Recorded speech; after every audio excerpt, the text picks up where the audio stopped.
எனக்கு மனுஷங்களோட இருக்கிறது கொஞ்சம் கஷ்டம். ஸோ இந்த மாதிரி நாய், ஆடு, மாடு, கொஞ்சம் செடி அந்த மாதிரி இருந்தா ஓகே.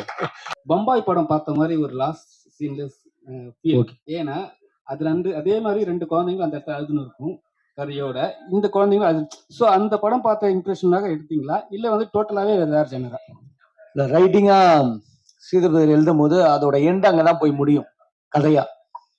அதை நம்ம இப்ப ரிவீல் பண்ண முடியாது. ஸோ வெளியே கதையை சொல்ற மாதிரி இருக்கும், பாக்குறவங்களுக்கு டிஸ்டர்ப் ஆகும். ஸோ நீங்க பாத்துட்டீங்க இல்லையா? ஸோ அந்த இடத்துல தான் போய் முடியுது. காசஸ் வேற, காரணங்கள் வேற. கதையில இருக்க காரணமும் அந்த பம்பே படத்துல இருந்த காரணமும் வேற. பட் விஷுவலா நம்மளுக்கு அந்த எப்படி சொல்றது, ரெண்டுத்துலயும் விஷுவல் கம்பேரிசன், அந்த பிளேஸ் அப்படி உங்களுக்கு ஃபீல் ஆகிறதுனால அதை வார்த்தையா கூட என்னால சொல்ல முடியல, அது ரிவீல் ஆகிடும். ஸோ அதுதான் காரணம், வேற ஒன்றும் இல்லை. பட் டோட்டலா காரணங்கள் வேற, கேரக்டர்கள் வேற, எல்லாமே வேற. கிருஷ்ணா சார் எப்பவுமே ஒரு ஹீரோவா சூப்பரா ஒரு பப்ளியா பார்த்துருப்போம். இந்த படத்துல ஏன் அவரை வந்து கொஞ்சம் ஏஜ்டா காட்டியிருக்கீங்க? ஏஜ்டா காட்டலங்க, அந்த கேரக்டருக்கு ஒரு மெச்சூர்டா. இப்ப போலீஸ்காரங்க ரெகுலரா நீங்க பாத்தீங்கன்னா 25 வயசு தான் ஆகும், 25-26 வயசு தான் ஆகும். ஆனா அவங்களுடைய அனுபவ முதிர்ச்சியால அவங்களோட முகத்துல மாறுதல் ஏற்படும். சீரியஸா நீங்க நிறைய போலீஸ் நோட் பண்ணீங்கன்னா தெரியும், சீக்கிரம் அந்த முதிர்ச்சி தெரியும். அதனாலதான் நீங்க படத்திலேயே கூட ஒரு மெச்சூர்டா காட்டுறாங்க நிறைய படங்கள். அது காரணம் வந்து இயல்புலயே அவங்களுடைய ஒர்க் டென்ஷனு, அவங்களோட ஒர்க் ஃப்ளோ காரணமாவா அவங்களுக்கு ஒரு 30 வயசு ஆளே உங்களுக்கு 40 கிட்ட தெரிவாங்க. ஸோ அதனாலதான் அந்த அந்த தோற்றத்தை உருவாக்கணும். இயல் வந்து விஜய் சார் கூட நடிச்சவங்க. கொஞ்சம் அவங்களே வந்து யார்கிட்ட சொன்னாங்க, இவங்க கூட சொன்னாங்க எனக்கே வந்து அழ கத்து கொடுத்தாங்கன்ட்டு. உங்களுக்கு என்ன கத்து கொடுத்தாங்க? எனக்கு எப்படி ஸ்பாட்ல ஜாலியா நடிக்கணும், டென்ஷன் ஆகாம ஒர்க் பண்ணணும்னு கத்து கொடுத்தாங்க. ஏன்னா நான் கொஞ்சம் டென்ஷன் பார்ட்டி, அவங்க ரொம்ப கூலா பண்ணக்கூடிய ஆள். சார் டைரக்டர் சார், உங்க பெருந்தன்மையை முதல்ல பாராட்டுறேன். அந்த ரைட்டர் தான் சில சீன்ஸ் எடுத்தாருன்னு சொன்னீங்கல்ல, அந்த இடத்துல நீங்க ரொம்ப வசந்துட்டீங்க சார். இங்கெல்லாம் பேர் போடுறதே விரும்ப மாட்டாங்க நிறைய டைரக்டர்ஸ். இல்ல சார், இல்ல அவரை பாராட்டுறதுக்கு எதுக்கு சொல்றேன்னா, இந்த பண்பு, இந்த மாதிரி கதை வாங்கி பண்ற பண்பு இருந்தா தமிழ் சினிமா இன்னும் சூப்பரா இருந்திருக்கும். சரி, நீங்க வந்து இன்னொரு கதையை வந்து வாங்கி பண்ண, அதை இவரு தான் கொடுத்தாரு, அவரும் சில சீன்ஸ் டைரக்ட் பண்ணாருன்னு சொன்னீங்கல்ல, அந்த பெருந்தன்மை உங்களுக்கு லைஃப் லாங் இருக்குமா? ஏன்னா வந்து நம்ம இதுல நிறைய பேர் அந்த மாதிரி இல்லை.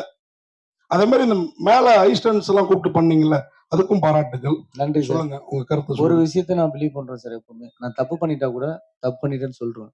காரணம் என்னன்னா, உண்மையை சொல்லும் போது திணற மாட்டோம், பொய் சொல்றதுக்கு திணறுவோம். ஸோ அதனால எதையாவது மறைக்க ட்ரை பண்ணீங்கன்னா தான் நீ மாட்டுவீங்க. ஸோ அதனால நான் எப்பவுமே ஃபாலோ பண்ணுவேன். அவர் டேரக்ட் பண்ணது உண்மை அந்த போர்ஷன்ஸ். ஸோ அதனால சொல்லிட்டேன், அவ்வளவுதான். கிருஷ்ணா சார், உங்களுக்கு ஒரு கேள்வி. இன்னைக்கு வந்து உங்க அப்பா இந்த பக்கம் அந்த பக்கம் அடிச்சா பந்து மாதிரி போகணும், எங்க அப்பாவும் அப்படிதான். ஆனா வந்து இன்னைக்கு உள்ள பிள்ளைங்களை பார்த்தா, நம்மளே ரோட்ல போறப்ப இந்த ஸ்கூல்லாம் முடிஞ்சு போறப்ப பார்த்தா கொஞ்சம் கஷ்டமா இருக்குது. வளர்ப்பு சரியில்லை அப்படின்றது தோணுது சில இடத்துல. ஏன் காரணம்னா, டீச்சர்ஸையும் அடிக்க கூடாதுன்னு இப்ப நம்ம ஊர்ல அந்த மாதிரி ஒரு இது இருக்குது. பேரண்ட்ஸும் கிட்டத்தட்ட அடிக்கிறத கை விட்டோம். அவங்கள்ட்ட இருந்து செல்போனே நம்மளால புடுங்க முடியல. ஆக்சுவலா அடிக்கிறது நல்லதா, ஓரளவு கண்டிப்போட வளர்க்கறது நல்லதா, இல்ல ஏன்னா இந்த படத்துல பையன் வந்து அப்பா பார்த்தோன்னே பயப்படுறான், அந்த பயம்லாம் இருக்கும். நான் அதையெல்லாம் தாண்டி நம்ம இன்னைக்கு ஒரு ஆளா இருக்கோம்னா அப்பா அம்மா ஒரு காரணம். அவங்க சொன்ன மாதிரி அப்பா உங்க படத்துல காமிச்ச மாதிரி அப்பா கண்டிப்பா இருப்பாரு, அம்மா கொஞ்சம் செல்ல கொடுப்பாங்க. அதே கல்ச்சர் தொடரலாமா, இல்ல இன்னைக்கு இருக்கிற கல்ச்சர் கரெக்டா? நான் வந்து அப்பத்தி பத்தி பேசுறேன். எங்க அப்பா என்ன அன்னைக்கு அடிக்கலைன்னா நான் பொறுக்கி மாதிரி சுத்தி நிறுத்துப்பேன் ரோடெல்லாம். அது உண்மை. நானும் சரி, நானும் எங்க அண்ணன் சேட்டனா வேற லெவல். அந்த டிசிப்ளின் எனக்கு அவர்கிட்ட தான் வந்துச்சு. நான் அவர்கிட்ட நிறைய கத்துக்கிட்டேன் வேற. இந்த காலத்துல அடிக்கிறது கரெக்டா இல்லையான்னு எனக்கு கேட்காதீங்க. ஏன்னா என் ஃப்ரெண்டோட குழந்தைக்கு ஷேக் ஹேண்ட் கொடுக்க முன்னாடி மச்சான் ஷேக் ஹேண்ட் கொடுத்துக்குவான்னு கேட்கிறேன் நான். ஸோ அதெல்லாம் நிறைய மாறி இருக்கு. இப்போ அடிக்கலாமா வேண்டான்றது இவங்க தான் சொல்றேன். இவங்க தான் பசங்க இருக்காங்க. நீங்களே ஒரு என்னன்னா, இப்போ வந்து ஒரு ப்ரொடியூசர்னா ஒரு பெரிய வேலை. ஒரு ஹீரோ, ஒரு ஆக்டர்னா அவங்க போய் நடிச்சுட்டு வந்துருவாங்க. உங்களுக்கு ப்ரொடியூசரா இருக்க பிடிச்சிருக்கா, ஆக்டரா இருக்க பிடிச்சிருக்கா? எனக்கு நடிக்க தாங்க பிடிக்கும். நடிக்கிறதுக்காக தான் அமெரிக்கால இருந்து வந்தனும், நடிச்சுட்டு தான் இருப்பேன். ப்ரொடக்ஷனுக்கு ஏன் வந்தேன்னா, நிறைய கதைகள் வந்து நான் நடிக்க முடியாத கதைகள் நிறைய வந்தப்போ, இதை நம்ம சொல்றதுக்கு ஒரு இடம் வேணுமேன்றப்போ தான் எனக்கு ஓடிடி பிளாட்ஃபார்ம் சான்ஸ் கிடைச்சிது. கண்டினியூஸா கதைகள் சொல்லிட்டு இருக்கேன். அதனாலதான் நான் நடிச்ச நான் ப்ரொடியூஸ் பண்ண எந்த சீரீஸும் நான் இருந்திருக்க மாட்டேன். இதுலயும் நான் இல்ல. அப்படியே ஆபீஸ் லெஃப்ட் டு ரைட் போயிருந்தப்போ ரஞ்சித் கூப்பிட்டு நீ பண்ணலாமே வாங்க அப்படின்னாரு. வேற எதுவும் இல்லை. அப்படிலாம் இல்லைங்க, சீரியஸா. இல்ல அவருக்கு என்னன்னா, ஆக்சுவலா அவரு கதைகள் தேர்வுல சில படங்கள் தவறா இருந்தாலும் விஷுவலா மற்ற விஷயங்கள்ல கதை தேர்வுல வந்து அவர் எப்பவுமே ஸ்ட்ராங்கா இருந்திருப்பாரு. அவரோட படங்களோட லைனப்ப பாத்தீங்கன்னா தெரியும், ரொம்ப ஸ்ட்ராங்கான பர்சன். ஸோ அந்த மாதிரிதான் இந்த படத்தையும் பண்ணார். நான் என்ன சொன்னேன்னா, அவர் காப்பா இது வரைக்கும் பண்ணதே கிடையாது, நீங்க பண்ணா டிஃப்ரெண்டா இருக்கும்னு ஃபீல் பண்ணேன். அவர் வந்து ஒரு ஃபுல் லென்த் படத்துக்கான ஒரு ஆள். இந்த கேரக்டருக்கு நான் கூப்பிட்டது, நான் எப்படி கூப்பிட்டேன்னா, குழந்தைங்க படம், அதுல நம்ம பாட்டா இருக்கணும் பிரதர் அப்படின்னு தான் சொன்னேன். அதை தாண்டி அந்த கதாபாத்திரத்துக்கு அவர் ரொம்ப கரெக்டா பொருந்தினாரு. அதனாலதான் கேட்டேன். 100% ஆள் கிடைக்காம பண்ணோன்ற மாதிரி சொல்றாருல்ல, அதெல்லாம் கிடையவே கிடையாது. ஏன்னா நீங்க அது ஒர்க் ஆயிருக்குல்ல, அப்ப அது கரெக்டா பொருந்ததுனால தான் ஒர்க் ஆயிருக்கு. Thank you sir. அப்புறம் கிருஷ்ணா சார் இன்னொரு கேள்வி சார். சார் அதாவது இப்போ படங்கள்ல இப்போ நிறைய நடிக்கிறத குறைச்சிட்டு ப்ரொடக்ஷன்ல தான் அதிக கவனம் செலுத்துறீங்க அப்படின்னு சொல்லிட்டு ஒரு தகவல் இருக்கு. அப்புறம் அண்ணன் கூப்பிட்டா கூட நீ போடுற வேலையை பாரு, எனக்கு தயாரிக்கிற வேலை இருக்கு அப்படின்லாம் சொல்றீங்களா? ஏன் நடிப்பு குறைச்சிட்டீங்களா? தயாரிப்புல அதிகமா கவனம் செலுத்துறீங்களா? எப்பா, நான் குறைக்கவே இல்லைண்ணே. நான் வந்து பல கதைகள் கேட்டுட்டு இருக்கேன். அது என்ன ஆகுதுன்னா, ஒரு படம் ஹிட் கொடுத்தோன்னு வச்சுக்கோங்களேன், அந்த பெரிய பெரிய டைரக்டர்ஸ் அசிஸ்டன்ஸா வந்து கதை சொல்லுவாங்க.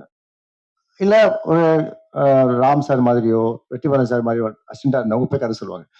தொடர்ந்து 5 ஃபிளாப் கொடுத்தீங்கன்னு வச்சுக்கோங்களேன், உங்களுக்கு அந்த மாதிரி கதை தான் வரும். எந்த படம் கூப்பிட்டாலும் இவன் பண்ணிடுவான். ஆனா என் கதை அது கிடையாது. எல்லா படமும் ஓடணும் தான் நான் பண்ணிட்டு இருக்கேன். நான் கேட்டுட்டு தான் இருக்கேன். நீங்க வந்து ஆபீஸ் வந்தீங்கன்னா அவர் கேட்பாரு, எங்க இருக்கீங்க, கதை கேட்குறீங்க. இன்னும் கதை கேட்டுட்டு இருக்கேன். எதுவும் ஏதாவது இன்ட்ரெஸ்டிங்கா வரணும் இல்லை சார். லைக் பேராஷூட் வந்து 2 பெரிய பசங்களை ஆன கதை நான் பண்ணியிருப்பேன். ஸோ நான் குறைக்கல, கேட்டுட்டு தான் இருக்கேன். எனக்கு பெருசா அமையல. அப்புறம் கிஷோர் சார் உங்ககிட்ட கேள்வி. இந்த படத்துல எல்லாம் நடிச்சிருக்கீங்க, எல்லா படத்துல நடிச்சதுல ரொம்ப நல்லா நடிச்சிருக்கீங்க, வாழ்த்துக்கள். அதுக்கப்புறம் வந்து இப்போ பெரும்பாலும் ஹீரோக்கள் வந்து ஒரு குறை சொல்றாங்க ஹீரோக்கள்கிட்ட. முன்னெல்லாம் வந்து மரத்தடியில உட்காந்து நாங்கெல்லாம் டிஸ்கஸ் பண்ணுவோம், ஆனா அந்த சூழ்நிலை இப்போ இல்லை, எல்லாம் போய் கேரவன்ல உட்காந்துக்கிறாங்க அப்படின்னு சொல்லிட்டு. ஆனா உங்களை பொறுத்தவரையிலும் யாரு கேட்டாலும் என்ன சொல்றாங்கன்னா, கிஷோர் சார் ரொம்ப எளிமையா இருப்பாரு, அவருக்கு மேனேஜரும் கிடையாது, அவர் தனியா ஒரு ரூம்ல இருப்பாரு, எந்த இடத்துல போய் படுத்துக்கணும்னாலும் படுத்துக்குவாரு, உட்கார சொன்னாலும் உட்காருங்க. அவ்வளவு எளிமை எப்படி உங்களுக்கு வந்தது? மற்றவங்களுக்கு நீங்க ஏதாவது அட்வைஸ் பண்றீங்களா? மற்ற ஹீரோக்கள்லயும் அப்படி இருக்கிறாங்க, அதுக்கு பத்தி சொல்லுங்க. இல்ல, அது எளிமையெல்லாம் கிடையாது. எனக்கு அப்படி இருக்கிறது பிடிச்சிருக்கு, அவ்வளவுதான். நான் அதனால அப்படி இருக்கு. எனக்கு எப்படி வேணுமோ அப்படி இருக்கு, அவ்வளவுதான். எல்லாருமே அவங்களுக்கு எப்படி வேணுமோ அப்படி இருப்பாங்க. அது தப்புன்னு சொல்ல முடியாது. தேவை, இப்போல்லாம் தேவை. இப்போ என்னன்னா, ஆர்டிஸ்ட் வந்து கேரவன்ல உட்காரக்கூடாதுன்னு சொல்றதெல்லாம் பெரிய தப்பு. ஏன்னா எனக்கு வெளியே உட்கார்றது பிடிக்கிறது இல்ல. நானும் போறேன், கேரவன் போறேன், நானும் உட்காரேன். வெயில் ரொம்ப அதிகமா இருந்தா. ஏன்னா ஆர்டிஸ்ட் ஆன் ஸ்கிரீன் தெரிவாங்கல்ல. ஸோ வேத்து ஊத்துட்டு இருந்தா, சீன்ல அப்படி இருந்தா ஓகே. ரொமான்டிக் சீன்ல வேத்து ஊத்துட்டு இருந்தா எதிரில் இருக்கிறவங்களே ஓடி போயிடுவாங்க. ஸோ அதனால எது தேவையோ அது இதெல்லாம். இப்போ கார் தேவை ஆயிடுச்சு நமக்கு. ஏன்னா அவ்வளோ டிராஃபிக், அந்த புகை, அந்த சவுண்டு, இதுக்குள்ளெல்லாம் போக முடியாது. அதனால கார்ல போறோம்ல. ஸோ அதனால அது வந்து திமிருன்னு நம்ம சொல்ல முடியாது. கார்ல போறதோ, பைக்ல போறதோ, இல்லை நடந்து தான் போகணும், பஸ்ல தான் போகணும் சொல்ல முடியாது. ஸோ எவ்வளோ வசதி இருக்கு, எவ்வளவு தேவைங்கிறத பொறுத்து எல்லாருமே அப்படி இருந்தா. இல்ல, ஹீரோக்கள் கிட்ட ஒரு ஃபோன் நம்பர் கேட்டா கூட ப்ரொடியூசருக்கும் டைரக்டர் கூட கொடுக்க மாட்டாங்க, அவங்க மேனேஜர் நம்பர் தான் கொடுக்குறாங்க. ஆனா நீங்க ஃபோன் நம்பரும் கொடுத்து அவங்க ஃபோன் பண்ணா நீங்களே எடுத்து பேசுறீங்கன்னு வர சொல்றாங்க. இல்ல, அதனாலதான் உங்களுக்கு ஒரு பாராட்டு. அது என்னோட பிரச்சனை. அது அது என்னோட அதான் நீங்க சொன்ன மாதிரி எல்லாம் பெருசா ஒண்ணும் இல்ல. எனக்கு என்னன்னா, நான் விவசாயம் வேற பண்றேன்ல. எதுக்கு பண்றேன்னா, எனக்கு மனுஷங்களோட இருக்கிறது கொஞ்சம் கஷ்டம். ஸோ இந்த மாதிரி நாய், ஆடு, மாடு, கொஞ்சம் செடி அந்த மாதிரி இருந்தா ஓகே. ரொம்ப மனுஷங்க அதிகமா என்னை சுத்தி இருந்தா எனக்கு ரொம்ப கஷ்டம். எனக்கு மூச்சே வாங்க முடியாது. அதான் வந்து என்னை சுத்தி நான் மனுஷங்களை வச்சுக்கல, அவ்வளவுதான். அது என்னோட பிரச்சனை. அது பெருசா ஒண்ணும் இல்ல. Sir, Thank you. Kishore sir, இந்த கதை ரொம்ப நல்லா இருந்தது, எல்லாமே நல்லா பண்ணிருந்தீங்க. உங்க ஒர்க்கும் சரி, கனி எல்லாருமே. ஆனா இந்த கதையை கேட்கிறப்போ என்னடா இது பெங்களூர்ல இந்த மாதிரி அடிதடி அப்படின்னு உங்களுக்கு தோணுச்சா? அந்த இதுல வந்து நம்மள வந்து நீங்க வந்து ரொம்ப மெச்சூர்டா இருந்தது படம் மொத்தமா பார்த்தேன். ஆப்போசிட்ல இருக்கவங்க பார்த்தா கூட மெச்சூர்டா தான் இருந்தது. ஆனா உங்களுக்கு தோணுச்சா அந்த மாதிரி ஒரு ஃபீல்? இல்ல, பிரச்சனை நடந்த பிரச்சனை தானே. அது ஹிஸ்டரியை நம்ம மாத்த முடியாது இப்போ. ஆனா அதை ஞாபகம் வச்சுட்டு அதுல இருந்து நம்ம கத்துக்கிட்டு, எது நல்லதோ அதை கத்துக்கிட்டு அடுத்து அப்படி ஆகாம இருக்கிறத பாத்துக்கிறதா ஒரு மனிதனோட ஒரு இதுன்னு நினைக்கிறேன். பட் இதுல வந்து அதை வந்து ரொம்ப அழகா யூஸ் பண்ணியிருக்காங்க. அந்த அந்த பிரச்சனை நடந்த இடத்த வந்து வேறையே கதை சொல்றதுக்கு யூஸ் பண்ணியிருக்காங்க. அது யார் யார் மேல எப்படி எல்லாம் இம்பாக்ட் பண்ணுங்கிறது. நீங்க பார்த்தீங்கன்னா, ஃபைனலா வந்து ஆமா இந்த மாரி இந்த பிரச்சனையும் நடக்கக்கூடாது. அதுலருந்து யார் யாரோ பாதிக்கப்படுறாங்க. அது தெரியவே இல்ல நமக்குன்னு தோணும் உங்களுக்கு. ஸோ அதனால அது தெரியும். இப்போ ஃபுல்லா கதை சொன்னப்பவே எனக்கு தெரிஞ்சது. அது வந்து எங்கேயும் தப்பா யூஸ் பண்ணல. அது அட்வான்டேஜா யூஸ் பண்ணிக்கலன்னு சொல்லி. அதுக்கு எவ்வளோ தேவையோ, எதுக்காக தேவையோ ஒரு நல்ல விஷயத்துக்காக யூஸ் பண்ணிருக்காங்க. அதனால thank you. Kishore sir sir இங்க சார் கிஷோர் சார் இங்க சார் இங்க ஃபர்ஸ்ட்லாம் உங்களை வந்து பார்க்கும்போது ரொம்ப ரக்கடா நடிப்பீங்க. பொல்லாதவங்களையும் அதே மாதிரி தான். இப்போ வட சென்னை 2லயும் நீங்க தான் இருக்கிற மாதிரி சொல்லி இருக்காங்க. இப்போ வந்து டோட்டலா ஏன் சார் இங்க வந்து ரொம்ப சைலண்டா நல்ல மெச்சூர்டான கேரக்டர் பண்ண ஆரம்பிச்சிட்டீங்க? ஏன்னா உங்களெல்லாம் வந்து நாங்களாம் பார்த்து பயந்து சின்ன சின்ன பசங்களை பயந்து ஒரு விஷயம் பண்ணியிருந்தீங்க பார்த்துருக்கோம். இப்போ ஏன் சார் ரொம்ப ஷட்டிலா ஒரு படம் பண்றீங்க? இதனால இல்ல என்னோட சாய்ஸ் கிடையாது அது. அது அவங்க சாய்ஸ். அவங்க சூஸ் பண்ணது என்ன. அவங்க என்ன வந்து இந்த மாரி வச்சு பார்த்தாங்க. ஃபர்ஸ்ட்லேருந்து ஆக்சுவலா நான் நன்றி சொல்ல வேண்டியது வெற்றிமாறனுக்குன்னு நெனைக்கிறேன். ஏன்னா ஃபர்ஸ்ட் படத்திலேயே வந்து ஒரு நல்ல வில்லனா காட்டிட்டாங்கல்ல. ஸோ அதனால வந்து அ எந்த மாரி கேரக்டர்ல வேணாலும் என்ன வச்சு அவங்க விஷுவலைஸ் பண்ணிக்க முடியுங்கிற ஒரு ஒரு ஒரு இமேஜ் இல்லாத ஒரு இமேஜ் ஒண்ணு கிடைச்சது. ஸோ அதனால வந்து ஒரு நல்ல விஷயம் தான் அது. ஆக்சுவலா ப்ரெடிக்ட் பண்ணாம இருக்கிற மாரி ஒரு கேரக்டர் வந்தான். பார்த்த உடனே இல்ல இவன் வில்லன் தான்னு சொல்லிட்டா நம்ம படத்துல வேற வேற அத மாத்தவே முடியாது. அப்படி ஆயிடும். ஸோ அப்படி இல்லாம இப்படி ஒரு ஃப்ளெக்சிபிளான ஒரு இமேஜ் இருக்கிறது. தேங்க்ஸ் டு எல்லாமே நெறைய ரைட்டர்ஸ் அப்படியே எனக்கு அந்த மாதிரி ரோல்ஸே குடுத்துட்டு வந்திருக்காங்க. அந்த மாதிரி ரோல்ஸ் என்ன சூஸ் பண்ணி நடிக்க வச்சுட்டு இருக்காங்க. ஸோ அது நான் பண்ணதில்ல. அவங்க பண்ணது. ஸோ என் தப்பு கிடையாது. அவங்க தப்பு. இவரு வந்து நான் எப்போ ரொம்ப நாள் முன்னாடி I think first web series நெனைக்கிறேன் அது. ஸோ நான் நடிச்ச ஃபர்ஸ்ட் வெப் சீரிஸ் ஹை ப்ரீஸ்டஸ்ன்னு சொல்லி அதுக்கும் என்ன கூப்பிட்டு அடிக்க வச்சாரு. இதுலயும் என்ன கூப்பிட்டு அடிக்க வச்சாரு. எதுக்குன்னு எனக்கும் தெரியல. அவர் தான் கேட்கணும். எனக்கு ஒண்ணும் அந்த மாதிரி ஸ்பெஷல் எபிலிட்டி எல்லாம் எனக்கு இருக்குன்னு எனக்கு தோணல. Thank you. Kishore sir sir அது என்ன சார் எல்லா அப்பாவும் பசங்களே வெளு வெளுன்னு இழுக்கிறாங்க. அதான் என்ன ஆகும்னா தொடல பையனை வெளு வெளுன்னு இழுக்கிறீங்க உச்சா போற அளவுக்கு. பவர்ல இருக்கிறவன் எப்பவும் பவர் இல்லாதவங்க தான் ஆப்ரேஷன் பண்ணுவாங்கல்ல. ஸோ அது வெளியே பண்ண முடியாது. வெளியே அந்த கோவம் காட்ட முடியாது. கோவம் காட்டினா மூஞ்சிலே அடிப்பாங்க. ஸோ பசங்க வந்து ஈஸியா கிடைப்பாங்கல்ல. அதுதான் நம்மளும் இப்பவும் பண்ணிட்டு இருக்கோம் அதை. இப்போ வந்து அபியூஸ் இல்ல, நம்ம அடிக்க மாட்டோம். அதெல்லாம் போய் எனக்கு தெரிஞ்சு. நானே அடிச்சிருக்கேன் பசங்களை தாங்க முடியாம அடிச்சிருக்கேன். ஒரு சில அதுக்கு வருத்தப்பட்டிருக்கேன். ஏன்னா அது சரியான வழி இல்லைன்னு எனக்கு தோன்றும். அன்பா சொன்னா, பாசத்தோட சொன்னா என்ன வேணாலும் நம்ம பண்ணலாம். எதை வேணாலும் மாத்தலாம். ஸோ அதுக்கு கொஞ்சம் பொறுமை வேணும். அந்த பொறுமை தான் இந்த படம் கத்துக் கொடுக்கும் எனக்கு தோன்றும். சார் இப்போ உள்ள ஒன் செகண்ட் பிரதர். ஒண்ணும் இல்ல, பொண்ணுங்களை அடிக்கிறது இல்ல, ராணியா பாக்குறாங்கல்ல, அதுவே பிரச்சனை தான். அவங்கள வீட்டுக்குள்ளே பொத்தி வைக்கிறது இந்த மாதிரியான விஷயங்கள், அது அவங்களுக்கு வேற மாதிரியான விஷயங்கள் இருக்கும். பசங்களை ஸ்ட்ரெயிட்டா அடிக்கிறது அந்த மாதிரியான விஷயங்கள் இருக்கும்போது, பெண் குழந்தைகள் வளர்க்குறப்ப அவங்களுக்கு வேற மாதிரியான அப்பாவுக்கு அதுவும் ஒரு வகையான அபியூஸ் தான். அப்பா அபியூஸ் பண்றாரு அப்படின்னா தப்பான அர்த்தத்துல எடுத்துக்க வேணாம். அவங்களுக்கு இருக்கிற நிறைய ரெஸ்ட்ரிக்ஷன்ஸே அபியூஸ் தான் நான் நினைக்கிறேன். அவர் பிரதர் கேட்கும்போது கூட பசங்களை அடிச்சு வளர்க்கலாமான்னு கேட்டாரு. 100% அடிச்சு வளர்க்குறது தப்பு தலைவர். ஏன்னா அது எந்த வகையிலுமே ஹெல்ப் பண்ணாது. அதான் பேசும்போது கூட ஒருத்தர் சொன்னாரு, ஒரு பானைய வடிக்கும் போது அதை அழுத்தி பிடிக்க முடியாது, உடஞ்சிரும். அடிச்சு எதுவுமே பண்ண முடியாது, உடஞ்சிரும். அது சாஃப்டா பக்குவமா தான் ஹேண்டில் பண்ணி ஆகணும். அதுதான் பேரண்டிங்கா இருக்கணும். ஸோ படிக்காம வந்த குழந்தைங்க பாத்தீங்கன்னா 2K கிட்ஸ் தான் இருக்காங்க. டோட்டலாவே போதைக்கு அடிமையாயிட்டாங்க. அப்பவே அடிச்சு வளர்த்திருந்தா சரியா வந்திருக்கலாம். சார் அப்பாக்கள் வந்து அதான் இந்த ஒரு அப்பா இல்ல அதான் சார் என்னன்னா, அப்பா பேரண்ட்ன்னு ஒரு நாள்ல 24 மணி நேரம் சார். 24 மணி நேரத்துல 8 மணி நேரம் ஸ்கூல்ல இருக்காங்க. ஓகேங்களா? 8 மணி நேரம் தூங்குறாங்க பசங்க. ஸோ 16 மணி நேரம் முடிஞ்சிருச்சு. மீதி இருக்க 8 மணி நேரத்துல பேரண்ட்ஸ் வந்து காலைல எந்திரிச்சு அவங்களுக்கு யூனிஃபார்ம் மாட்டி விடுற டைமும், ஈவினிங் வீட்டுல கூப்பிட்டு வந்து அதுலயே நிறைய டியூஷன்ஸ் சம்திங் இதெல்லாம் போகுது. ஸோ சொசைட்டியோட தான் அவங்களுடைய டைம் ஸ்பெண்ட் வந்து அதிகமா இருக்கு, பேரண்ட்ஸோட கம்மியா. ஸோ நீ ஏன் ஒழுங்கா இருக்க மாட்டேன்னு அடிக்கிற இடம் மட்டும் தான் வீடா இருக்கே தவிர அவங்களை வளர்க்குற இடம் வீடா கிடையாது. முடிஞ்ச அளவுக்கு அவங்களுக்கான சொசைட்டியை கிரியேட் பண்ணி தரதான் விஷயமா இருக்கு. ஸோ ஒரு வீடு மட்டும் ஒரு குழந்தைங்களை நல்லா வளர்க்காது. 100% சொசைட்டியும் கரெக்டான சொசைட்டியா இருந்தாதான் குழந்தைங்க வளர்க்க முடியும். அதான் வீதியும் தான் வளர்க்குது. ஸோ அதனால இதுல நிறைய ஏத்த இறக்கங்கள் இருக்கு சார். ஏன்னா நான் ஒரு பேரண்டா இன்னைக்கு பசங்களை வளர்க்கும் போது நிறைய கன்ஃபியூஸ்குள்ள போறேன். எது சரி எது தப்புன்னு புரியாத ஒரு சூழ்நிலை இருக்கு.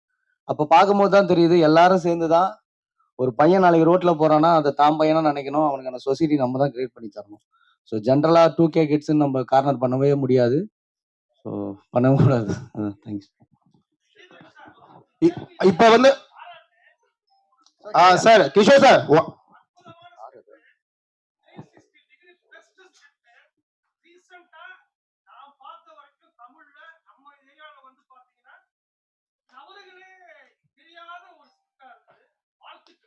பைக் அங்க கொடுங்க சார்.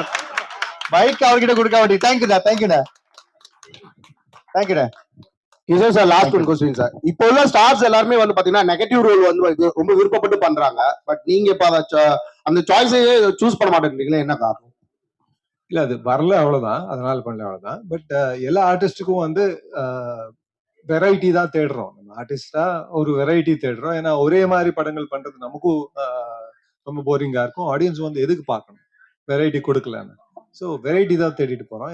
நான் நிறைய நெகட்டிவ் பண்ணிட்டேன்னு நினைக்கிறேன். கேடியா ரொம்ப நாள் இருந்தது, இப்போ நல்லவனாக மாறிட்டு இருக்கேன். நன்றி. Thank you so much sir. ஒரு குரூப் பிக்சர் எடுத்துடலாம். Yes sir. நீங்க உங்க சிஸ்டர் எல்லாம் பண்றது, மருமக பிள்ளைகள் பண்றது எல்லாம் பார்த்து என்ன சொல்றாரு? குறை சொல்லுவாரா, நிறைய சொல்லுவாரா? அப்பா குறை சொல்ல மாட்டாரு. அது அப்பா எப்பவுமே பாசிட்டிவா தான் பாப்பாரு. அப்பா ஏதாவது ஒண்ணு பண்ணிட்டே இருப்பாரு. இப்போ வந்து சீரியல் நடிச்சிட்டு இருக்காரு, எழுதிட்டு இருக்காரு, ஸ்கிரிப்ட் எழுதிட்டு இருக்காரு, ஒரு சில மூவிஸ்க்கு டயலாக் எழுதுறாரு. அவர் எப்பவுமே அமைதியா இருக்க மாட்டாரு, ஏதோ ஒண்ணு பண்ணிட்டே இருப்பாரு.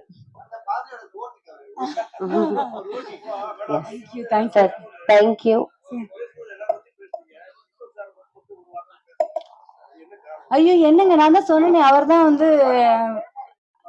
நான் சொன்னேன் எனக்கு பயமா இருக்கு சார், நான் அவர்கிட்ட தான் சொன்னேன். எனக்கு டென்ஷனா இருக்கு சார், நான் அவர்கிட்ட தான். அப்ப அவரு எனக்கும் டென்ஷனா இருக்கு, எனக்கும் பயமா இருக்கு, ஒன்னும் இல்ல, நம்ம எல்லாம் சேலிங் இந்த same boat. Okay Kishore sir, மறுபடியும் சொல்லிடுறேன். எஸ்.